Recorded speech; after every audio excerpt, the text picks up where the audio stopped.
Um, I've I've emailed law enforcement about what reason was there that you allowed for the issuance of a protection order. I was never arrested for domestic violence or child abuse. Right. I have no criminal record. Right. You've arrested me multiple times where I wasn't in Sequim, Washington, and the state of Washington was the plaintiff. And I told you if you got the video surveillance camera footage, you can see that I wasn't there. Yes. And then you issue these court orders without any due process to myself. And then you don't do what the RCWs require. And then you serve somebody other than myself. And then you obligate the library patrons to have to watch the service. And then you keep arresting me. And then you refuse to answer. Why is it that the state of Washington has allowed for a court order? Now, yesterday we talked about double jeopardy. Yes. Hmm. I've never been arrested in the state of Washington. The state of Washington has never had any jurisdiction for the issuance of any court orders. The dissolution of marriage, the protection orders, the temporary protection orders, the modification of protection orders. This state has never had any jurisdiction of law. Now, what is it that the sheriff's department doesn't understand? What don't you understand?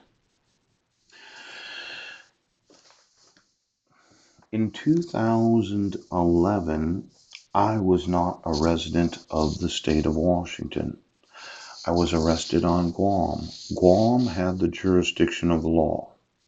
I was in jail at the time that you issued a temporary protection order. You did not attempt service on myself before issuing the protection order. There was no proof of actual notice and opportunity to be heard. Now, just looking at the instructions for how to issue a permanent protection order, yes.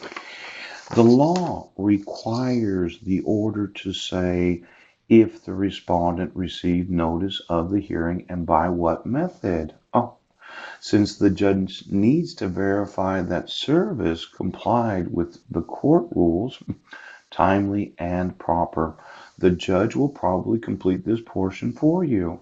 Now, the court finds based upon the court record. Yes.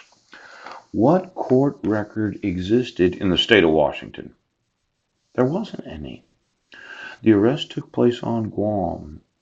The the prosecuting attorney on Guam had the court record. I was assigned a public defender. The court record that existed for the issuance of a protection order was on Guam. There is no court record. Now, just because somebody runs into the court and says, my husband's trying to kill me and he's in prison, yes, he's mentally ill, he's crazy, he thinks everybody has biochips in them. The truth of the matter is, you did not have jurisdiction to open an actual docket number, number one. Case number.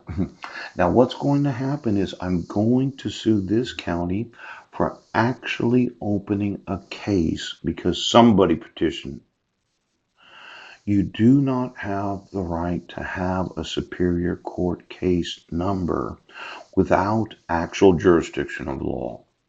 That means that all of the entries, yes, from 2011 do not have any actual authority or jurisdiction of law.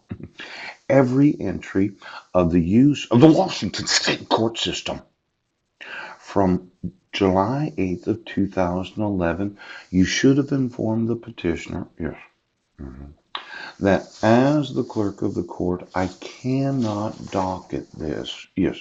See, it says here, brought for hearing, clerk is requested to note this cause and on the docket for that day. Yes. This is called a, you see this? This is a docket date. I know it's difficult to see. It says docket date, docket code, yes, docket description.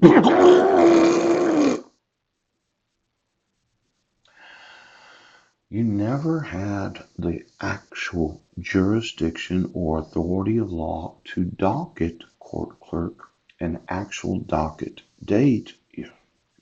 Docket code, yes, and docket description. Pow, pow, pow.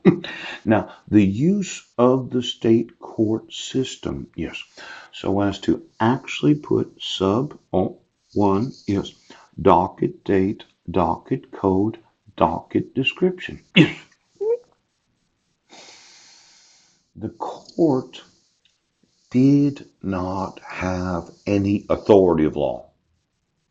Now, based upon the court record, okay, the court finds based upon the court record.